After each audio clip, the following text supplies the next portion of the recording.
Parashat Vayechi, the final parasha of Sefer Bereshit, the final stage in the life of Yaakov, the final stage in the formation of the Jewish people. We find the family of Yaakov living in Mitzrayim, and the grandchildren are growing up, and Yaakov knows the end is near. He calls his grandchildren, the children of Yosef, and summons them to receive a special blessing before he dies. It seems to be that Yaakov is bent on repeating all of the mistakes of yesteryear. Once again, he attempts to make a maneuver that will seemingly play favorites between his children. Ephraim and Manasseh kneel before him, and Yosef, from his perspective, appropriately places the eldest son on his right and the younger on his left. And Yaakov, in an unexpected, bold move, takes his hands and crosses them to put his right hand on the younger and his left hand on the elder.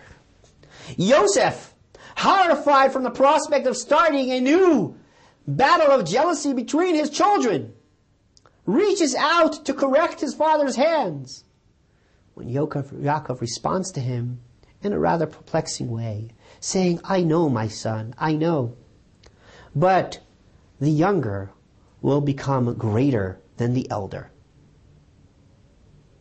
Interesting. How did this ease Yosef's fears? But let's look at the statement at its actual face value. How is it possible that Yaakov is foreseeing Ephraim to be greater than Manasseh? In what way? Chazal struggled with this idea. They tried to present perhaps the size of the Shevet, but that doesn't really work. They tried to present the contribution of the Shevet. We're not quite sure that works either. They tried to talk about the leaders that will emerge from the different tribes. Yes, in fact, Yehoshua does become the dominant leader that conquers the land, the heir of Moshe Rabbeinu, but the tribe of Manasseh had great shoftim and leaders from them as well. I would like to offer a different perspective, as Yaakov did, a backwards perspective, one that turns the picture all the way around. Perhaps a reflection on the names of the children will give us the true answer. You see, Ephraim and Manasseh represent all of us. They are the two classic scenarios of a Jew in the diaspora. Manasseh is called Manasseh because Yosef said, "Ki nashani Elokim mi beit avi." He is the child that for wherever he goes will be remembered as a Jew. It is because Manasseh always remembers where he came from. It is embedded within his name. Manasseh represents the Jew in the diaspora that no matter what he tries to do, will always be reminded who he is and where he came from. For better, unfortunately, usually for worse.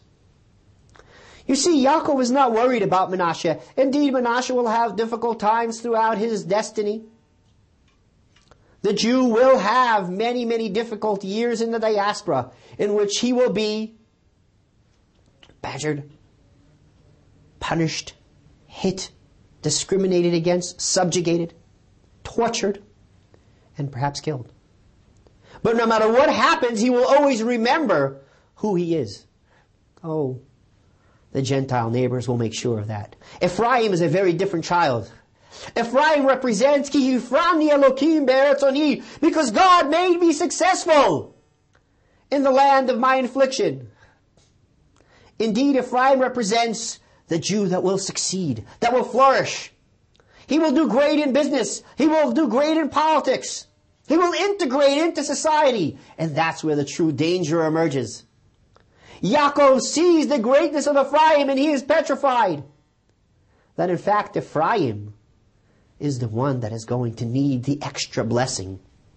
Ephraim needs the extra blessing not because he is greater in the sense that he has an edge on Manasseh. He needs the extra blessing because his success is his greatest source of danger.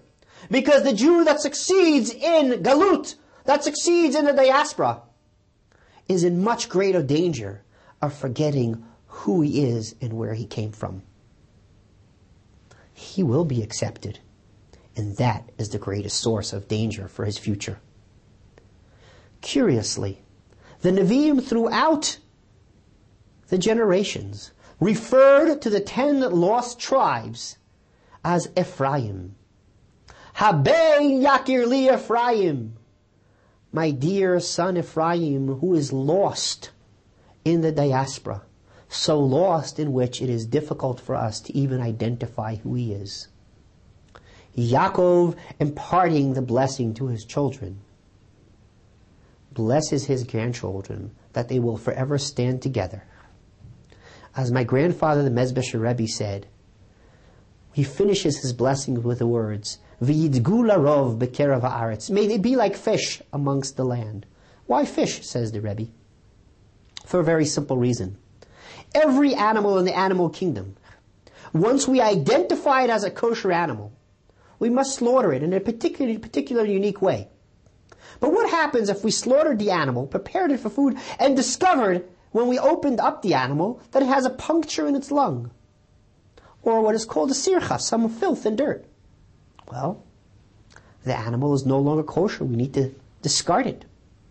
Fish is the only animal in the kingdom that once we identified it as a kosher fish, if it has the outer signs of a Jewish fish, when we open it up and discover some dirt and filth, the halakha is very clear. We are obligated to clean it out. We may not discard it. This is the blessing that Yaakov gives his grandchildren, the blessing in which all of us close our eyes before we go to sleep. The last words we utter are, V'yidgu larov b'kerav ha'aretz. May we be like fish amongst the land, that we are never discarded. No matter how far away we drift, no matter how difficult it is to identify us, if we are identified as part of Am Yisrael, we know that our brothers have an obligation to clean us out and purify us so we could once again join the nation. May the blessing of Yaakov be bestowed upon all of us. May we find our lost brothers, and may we be sensitive enough to clean one another and always stick to one another in order to sustain the unity and strength of the Jewish people. Shabbat Shalom.